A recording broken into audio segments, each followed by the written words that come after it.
Many people today see Albania and Albanians as a small, insignificant nation in the Balkans. This couldn't be farther from the truth. So today, we're going to go over the top 10 empires that were Albanian.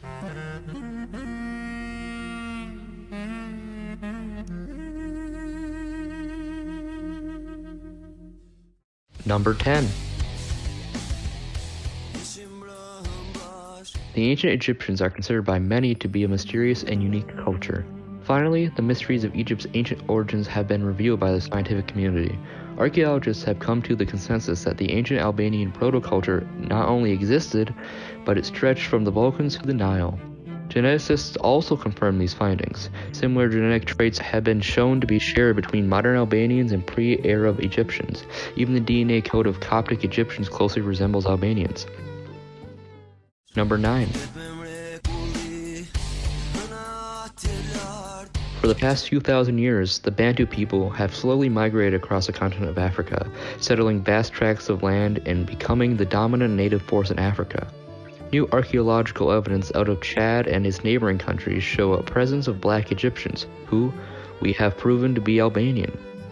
This new evidence postulates the start of Bantu expansion not from modern Nigeria, but from Upper Egypt, where the culture was dominantly Proto-Albanian. This shows direct Bantu descent from a Proto-Albanian culture. Thus, today, black Albanians dominate the continent of Africa. Number 8. The vast Albanian proto-culture, which existed in the Balkans and Egypt, also stretched throughout most of the Middle East, including what would become the Kingdom of Israel and the 12 tribes of Israel. Now this places the Hebrew people as well as the Jewish diaspora in the modern city of Israel as Albanians, but more impressively are the descendants of the lost tribes of Israel after the expulsion of Hebrews from the Holy Land. Proponents of British Israelism propose the idea of the English being descended from a lost Israeli tribe. Their theory has been supported by mainstream historical and scientific scholars, citing linguistic, biological, and archaeological evidence.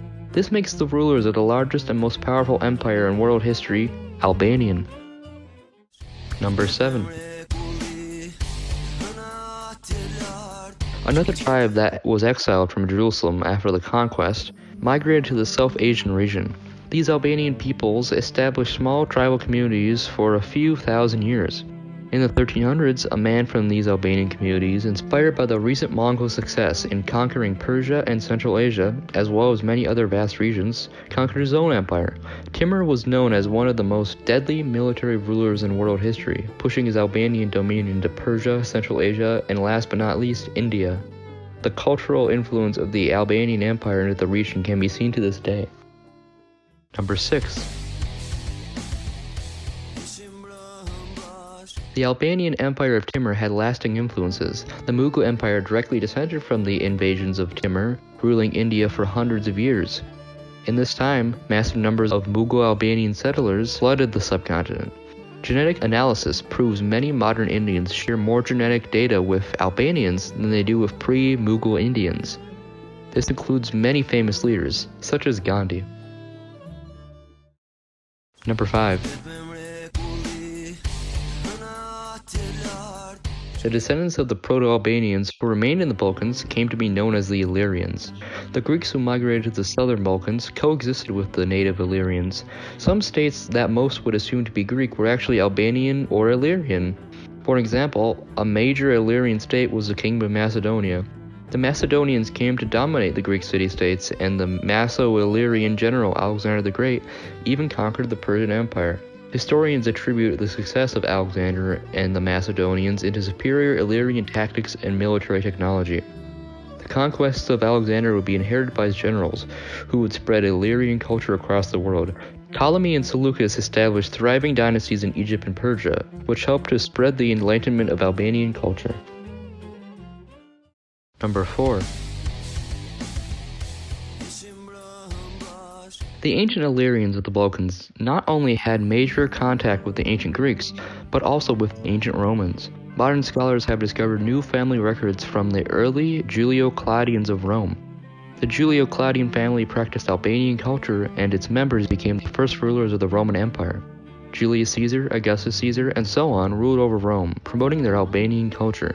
The family did not have its origins in the city of Rome, as once believed, but from Albania. Number 3. As the Roman Empire collapsed, the era of European feudalism arrived, and the Illyrians evolved into what we may consider to be the beginnings of the Albanians of the region today. As the Ottoman Empire spread into Europe during the 1400s, the Albanian Principality fell to Ottoman armies, but as a true display of the triumph of the Albanian people and culture, they became the elites of the empire. The Albanians came to dominate the army of Janissaries, as well as rule the court of the Osman family in Istanbul. Albanian encouragement made the Ottoman Turkish elite begin to practice Albanian cultural traditions, even having Albanian as the official language of the court of Osman. Number 2. Before the conquest of the Ottomans, the Principality of Albania had a strong tradition of chivalry, founding in the Knights Templar order. The Albanian Templar became a dominant political force across Renaissance Europe. One of their greatest shows of power was in the Holy Roman Empire. The Albanian Templars founded the Castle of Habsburg and consequently the Habsburg royal family. The Habsburg Albanians came to rule Austria and the Holy Roman Empire for centuries. Such as in the Ottoman Empire, Albanian culture became dominant over the ruling elites. Number 1. The United States of America was famously founded by a select group of men, many of which were members of the Freemasons. New evidence shows most, if not all, signers of the Constitution were Albanian-speaking members of the Freemasons, an order of elites descended from the Templar Knights. The founders of the United States intentionally based their early foundations of governments upon Albanian cultural principles and values. The founding fathers also spoke Albanian during the Constitutional Convention.